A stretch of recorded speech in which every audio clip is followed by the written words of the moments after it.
नमस्कार, मैं हूं अतुल चौरसिया। आपका खर्चा आपकी चर्चा हफ्ता दर हफ्ता हम एक बार फिर से लेकर आए हैं न्यूज़ लॉन्ड्री का हिंदी पॉडकास्ट एनएल चर्चा।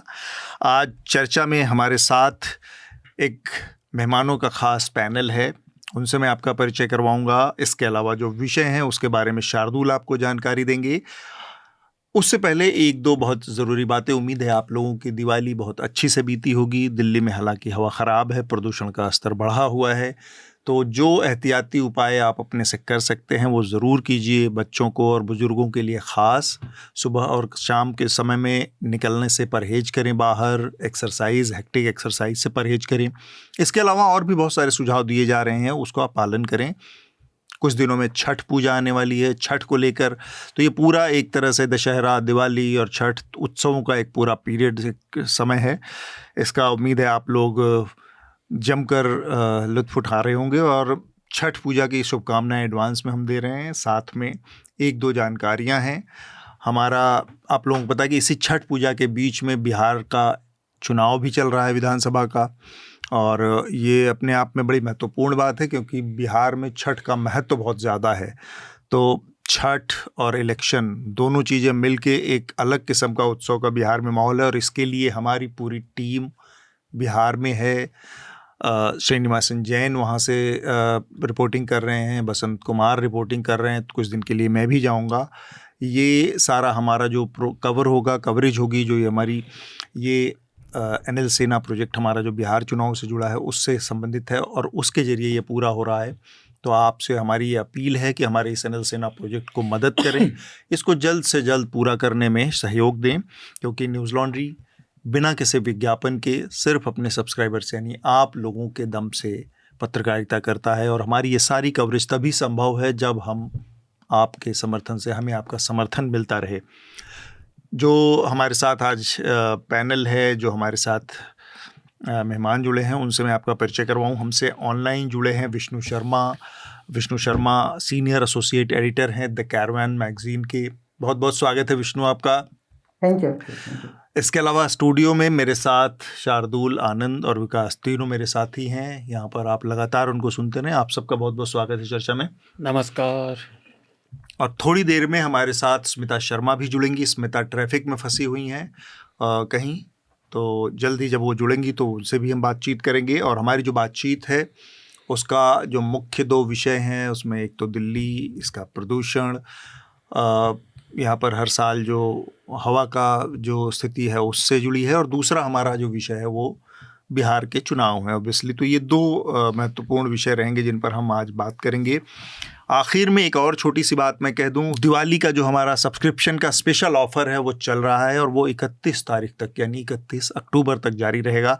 आप इसका फ़ायदा ज़रूर उठाएं, और यकीन मानिए आपको बहुत खुशी होगी। आपको कतई इस बात का एहसास नहीं होगा कि आपने कोई गलत फ़ैसला लिया। हमारा जो नया सब्सक्रिप्शन का ऑफ़र है वो मैं आपको बता दूं, 3 और 6 महीने के जो न्यूज़ लॉन्ड्री के जो और द न्यूज़ मिनट का जॉइंट सब्सक्रिप्शन है उस पर 20% की छूट इस समय चल रही है।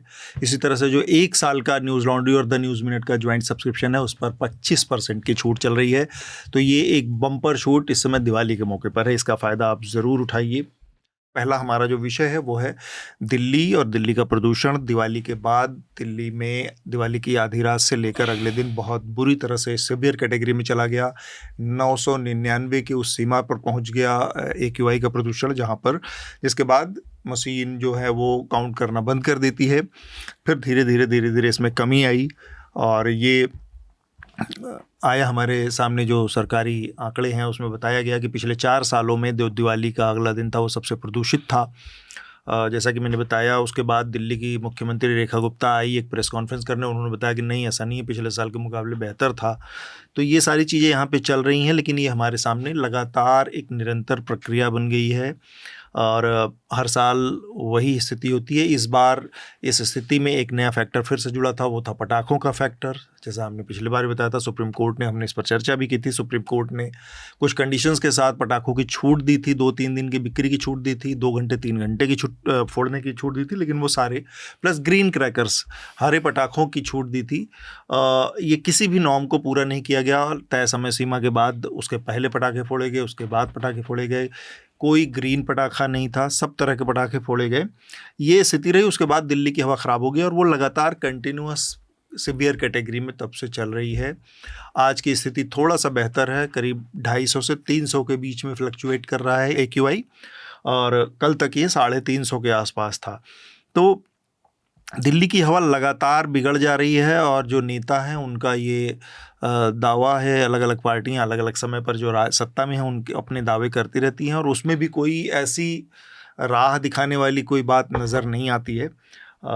उसी तरह की लफाजियाँ हैं। अब एक नया प्रयोग यहाँ पर देखने को मिल रहा है, सुनने को मिल रहा है कि 29 तारीख को क्लाउड सीडिंग होगी, यानी कि कृत्रिम बारिश करवाई जाएगी दिल्ली में, ताकि इस समस्या से निपटने में। और उसका कल दिल्ली के मुख्यमंत्री का एक ट्वीट पर एक बयान आया था, और उसमें उन्होंने कहा था कि बुराड़ी के आसपास के किसी इलाके में उन्होंने प्रायोगिक चरण पूरा कर लिया है, उसका टेस्टिंग की है उन्होंने, और वो पूरी तरह से सफल रही है।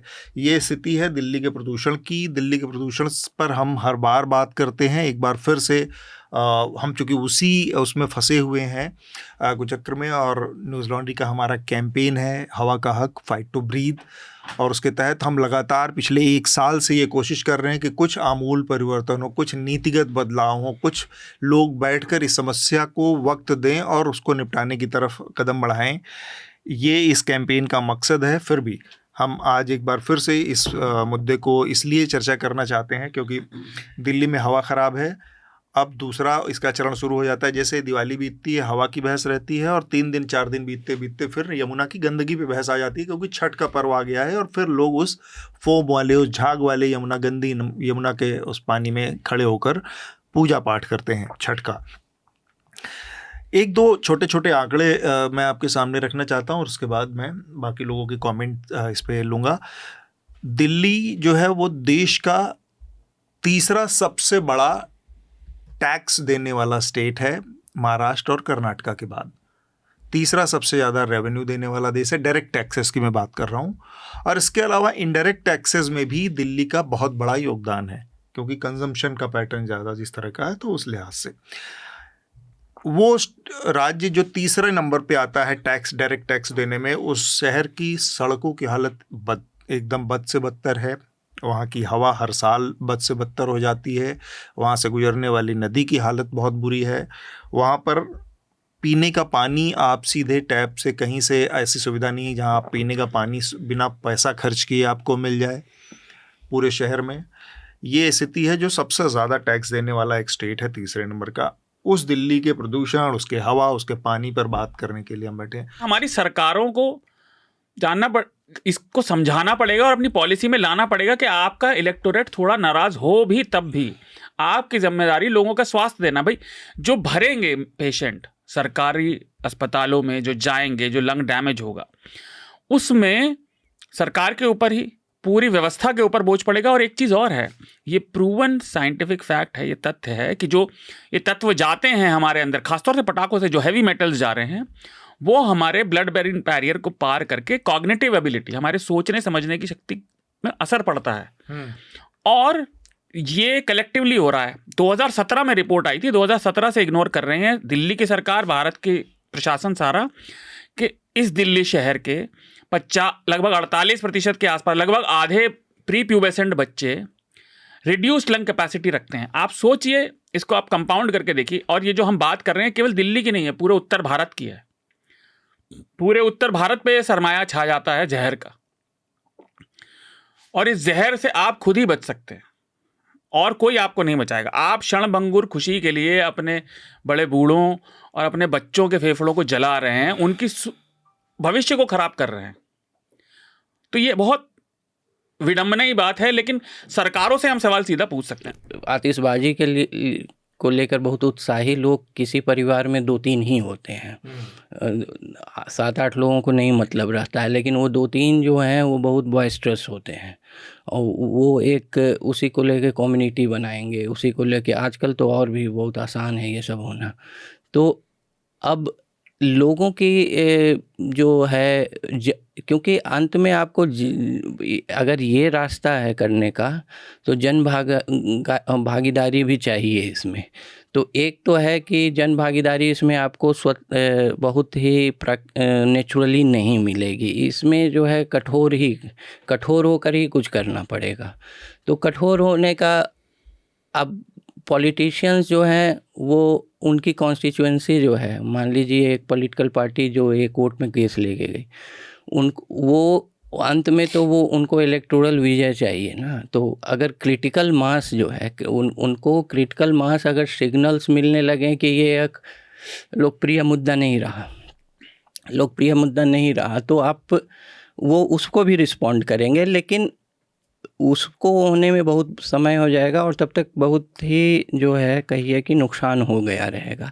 इसलिए मेरे ख्याल से तो इसमें जो जवाबदेही जो है बहुत कठोर नियम कानून से ही हो सकती है। एक अलग तरह की वेव ये पिछले सालों में दिखती है, जहां पर एक इसे जैसे आपने खुद कहा कि उसको धर्म के साथ उसको कम्युनलाइज करके दिवाली को मतलब एक सेक्युलर त्यौहार को कम्युनलाइज कर दिया और फिर वो एक कंपटीशन की तरह जो एक मतलब कंपटीशन भी नहीं बोल सकते क्योंकि और कहीं ऐसा कंपटीशन नहीं है जिसके कंपटीशन में आप पटाखे फोड़ रहे हैं या पटाखे फोड़ने को इतना महत्वपूर्ण बना देते, एक फाइट बना दे रहे हैं।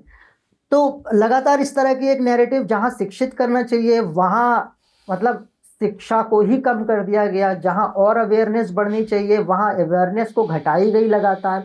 ये सारी चीजें हैं और मतलब मैं एज अ पत्रकार ना बोलकर भी अपने विक्टिम की तरह भी देखता हूं कि हर दिवाली के बाद मैं बीमार पड़ जाता हूं, मुझे गले में खराश होती है, मैं नज़ला होता है, मैं तमाम तरह के मेरा एक बहुत सबसे मतलब भले मैं पटाखे नहीं फोड़ता हूं, वो वहाँ ना प्रदूषण फैला रहा हूँ, ऐसे मेरे जैसे लोगों की बात कर रहा हूँ, लेकिन मैं उसको सहता भी हूँ और मैं पटाखे की खर्च ना कर रहा हूँ, लेकिन मैं दवा का खर्च उसके बाद एक लंबे समय तक करता रहता हूँ। तो ये मेरे राइट्स का भी है। मतलब जब तक हम प्रदूषण को सिर्फ हवा के प्रदूषण की बात करेंगे और एक इंडिविजुअल राइट या राइट टू प्राइवेसी की बात नहीं करेंगे, मतलब मेरे कमरे में मैं नहीं चाहता वो जहरीली गैस आए, वो मेरा एक अधिकार है, लेकिन मैं पाता हूँ कि वो मुझे डिनाई किया जाता है लगातार, मतलब मुझे वो सांस लेनी पड़ती है। देखिए जिस मुद्दे पर आप लोग बात कर रहे हैं ना, एक तो समझ में भी नहीं आता कि इसमें नया क्या बोले, क्योंकि थक गए हैं हम इस मुद्दे पर बात कर करके, इस पर चर्चा पटना में क्या हालत है?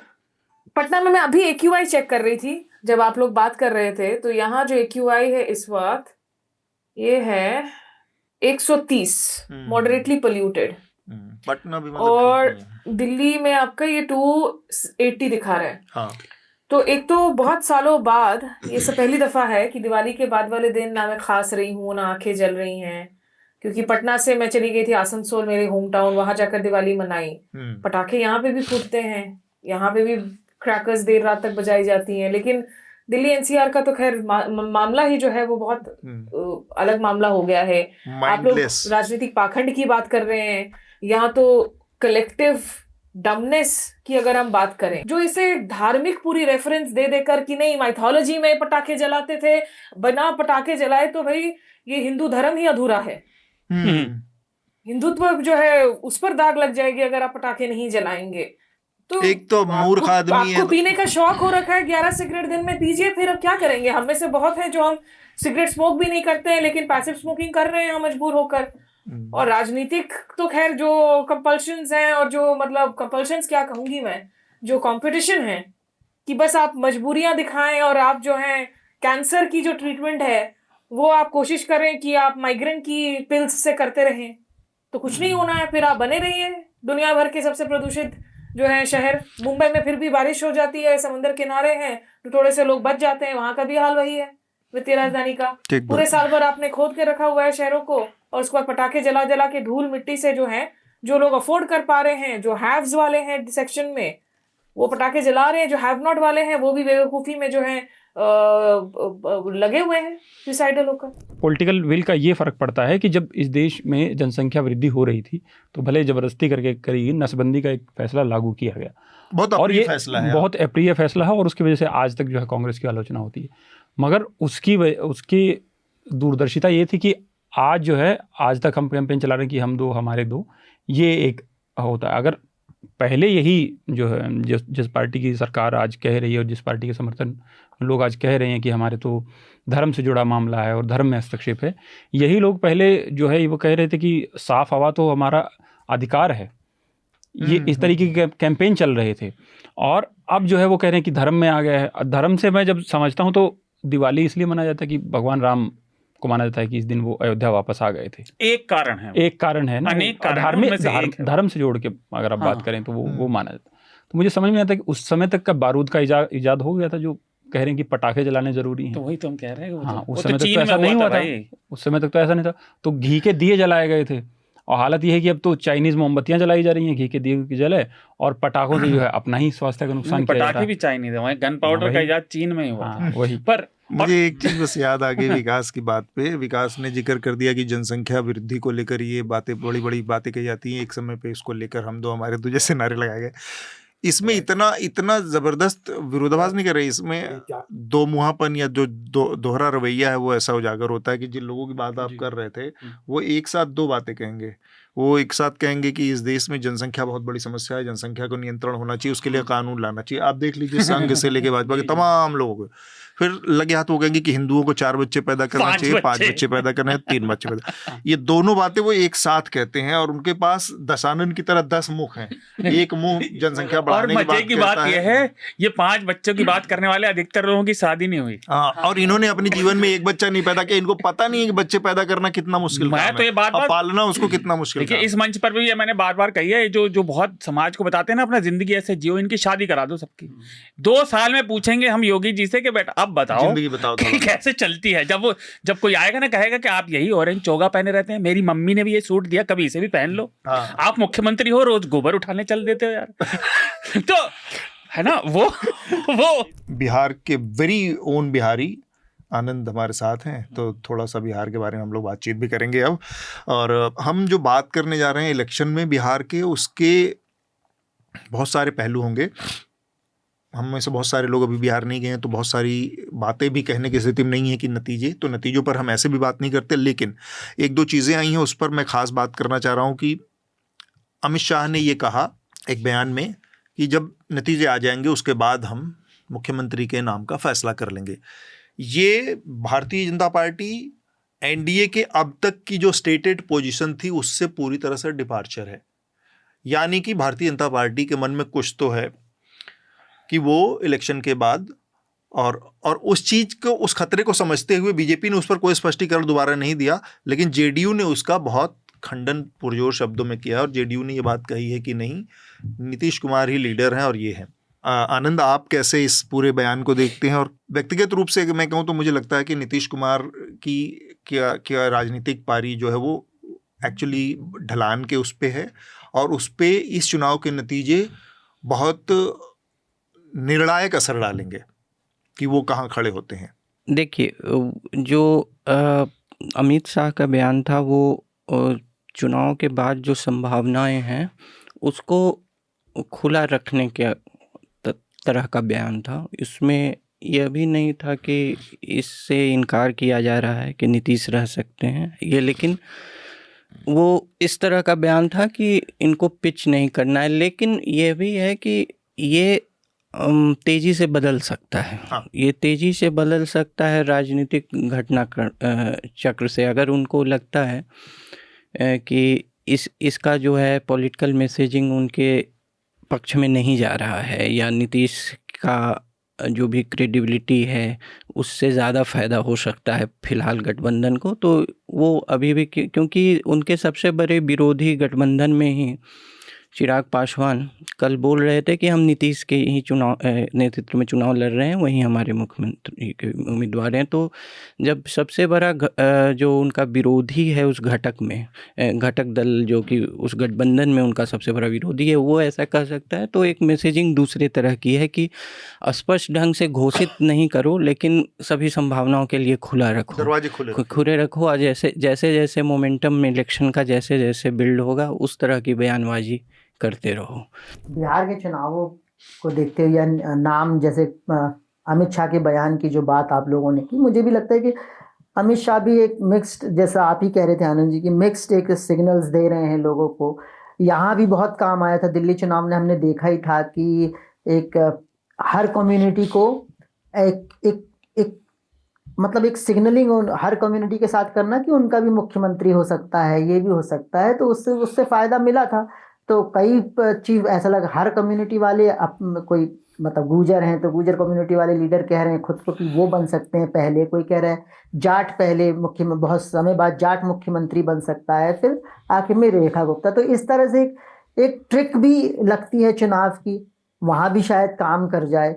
अब नीतीश के स्वास्थ्य की भी बात, चिंताएं तो होती हैं उनके स्वास्थ्य की, और मुझे लगता है कि है कुछ प्रॉब्लम स्वास्थ्य का, मतलब मेरा अपना पर्सनल अनुमान ऐसा ही है, क्योंकि अगर ये प्रॉब्लम नहीं होती तो नीतीश खुद भी डिनाई करते, लेकिन नीतीश के द्वारा भी कभी डिनायल नहीं आया है। जैसे आपने नवीन बाबू या नवीन पटनायक की बात की वहां पर, तो वहां तो डिनायल आते रहते थे कि मैं कर रहा हूं, मैं कर सकता हूं, ये कौन समझाने वाले होते हैं, लेकिन नीतीश ने कभी ऐसा खंडन भी नहीं किया है। क्या पता उनके पास ये सारी खबरें पहुंचती भी हैं कि नहीं अब कि आपके बारे में ऐसे बोला जा रहा है। ये चिंताएं हैं बिहार को लेके भी। जो नीतीश जी वाली बात है उसमें ओपन एंड के अलावा एक इंटरप्रिटेशन उसकी ऐसे भी है कि जो महाराष्ट्र का प्रयोग हुआ, जहाँ शिंदे के नेतृत्व में चुनाव लड़ा गया और फिर बाद में शिंदे जी करीब बाद सिनेरियो की बात, हाँ, चुनाव के बाद के सिनेरियो, फिर बहुत सारी चीज़ होगी, तो वो इंटरप्रेट उस तरीके से भी किया जाता है कि अमित शाह जी का बयान जो था वो दरवाजे खोलने वाले दूसरी तरफ भी था। और तीसरा एक जो मैं दो चीज़ें ऑब्जर्व कर रहा हूँ पिछले एक हफ्ते से, चुनाव जो है अब थोड़ा सा ऐसा लग रहा है कि आरजेडी और जेडीयू के बीच खिंच गया है। दोनों ध्रुव जो है वो अपनी टारगेटिंग सेट कर रहे हैं। तो कांग्रेस जो है शुरुआत में वहाँ जा रही थी, सेंटर प्लेयर बनने की कोशिश कर रही थी, और इवन बीजेपी वो अब थोड़ा सा बैक ट्रैक पे चले गए हैं, जिसमें कल जैसे अनाउंस हो गया कि सीएम का चेहरा, तो अब इन पर दबाव बना दिया कि भाई आप नीतीश के अब नेतृत्व में क्या लड़ना, आप अनाउंस ही कर दीजिए बीजेपी के लिए लिहाज से। एक इतना बड़ा राज्य जिसकी सिर्फ जनसंख्या से नहीं, क्षेत्रफल में भी कोई छोटा राज्य नहीं है बिहार, वहाँ पर इतना ज़्यादा अकाल होना अवसरों का, ये अपने आप में बहुत बड़ी प्रॉब्लम है, जिसे आपने कुछ काम किया कुछ नहीं किया, लेकिन एक मूलभूत चीज़ें, अच्छी सड़क, कानून व्यवस्था और अवसर, शिक्षा। अब देखिए सबसे ज़्यादा मुझे याद है जो टीवी पर रवीश ने रिपोर्ट की थी, उसमें सबसे ज़्यादा कॉलेज बिहार के थे, 3 साल डिग्री 4 साल में 6 साल में मिल रही है। ये अपने आप में, और दूसरा ये एक इंडिविजुअल में झंझलाहट पैदा करता है कि भाई गिने चुने लोग ही हैं, आपके आंखों के सामने सब जगमग चल रहा है, लेकिन आपकी ज़िंदगी में आप ईमानदारी से काम कर रहे हैं लेकिन डिग्री नहीं मिल रही। कितने प्रदर्शन होते हैं पेपर लीक होने पे, चाहे वो नौकरियों के हों या उसके। ये अपने आप में एक टिंडर बॉक्स क्रिएट कर रहा है, इसका रिलीज होना ज़रूरी है। और स्टेटस को जो ईबीसी वाली बात की, जो नीतीश कुमार की राजनीति थी, जिन्होंने अपने कोटरी क्रिएट की वोट बैंक की मिड में, जो कहते हैं ना बीच के उसमें खेलने वाले, ये स्टेटस को हमेशा मेंटेन नहीं रह सकता। ये वस्तुस्थिति को बदलना पड़ेगा। इसको आप कैसे छोड़ सकते हैं इतने सारे लोगों को अपने हालात पे? पूरे देश को मतलब नहीं है। ये नीतीश कुमार और भाजपा का जो खींचतान है, ये सिर्फ इस चुनाव का थोड़ी। आप पिछले चुनाव में देखिए, जो वो थे चिराग पासवान की पार्टी, केवल नीतीश के पिछो इन्होंने लगा दिए थे, उनके कंधे पर इन्होंने बंदूक रख के चलाई थी। बिल्कुल। तो नीतीश कुमार एक बहुत यूनिक कैरेक्टर है। उनके बारे में जब भी उनका राजनीतिक करियर, देखिए अंत तो सभी का आना, सब मानव है, जब भी उनका राजनीतिक करियर लिखा जाएगा, वो एक बड़े यूनिक कैरेक्टर हैं कि इतने लंबे साल तक वो उन्हें कोई इररिलेवेंट कर नहीं पाया, चाह के भी। मुफ्त में बस इतना ही। अगर आप पूरी चर्चा सुनना चाहते हैं तो न्यूज़ लॉन्ड्री को सब्सक्राइब कीजिए, और सबसे बेहतर तरीका यह है कि आप हमारे ऐप पर इस पॉडकास्ट को सुनें, और तमाम हमारे जो पॉडकास्ट हैं उसको हमारे ऐप पर सुनें। यह गूगल प्ले स्टोर और एप्पल स्टोर पर सब जगह उपलब्ध है। न्यूज़ लॉन्ड्री किसी भी तरह का विज्ञापन नहीं लेता, ना किसी राजनीतिक दल का, ना किसी सरकार का, ना किसी कॉरपोरेशन का। हम सिर्फ और सिर्फ कोशिश करते हैं कि पब्लिक इंटरेस्ट का जर्नलिज्म करें, पब्लिक जनहित की पत्रकारिता करें, और इसके लिए लोग इसमें इन्वेस्ट करें, लोग पत्रकारिता में निवेश करें। उसका तरीका है सब्सक्रिप्शन। तो सब्सक्रिप्शन के हमारे टैग पर जाइए, वहाँ पर अपनी मनचाही रकम पे कीजिए और न्यूज़ लॉन्ड्री का सब्सक्रिप्शन लीजिए और गर्व से कहिए, मेरे खर्च पर आज़ाद हैं खबरें।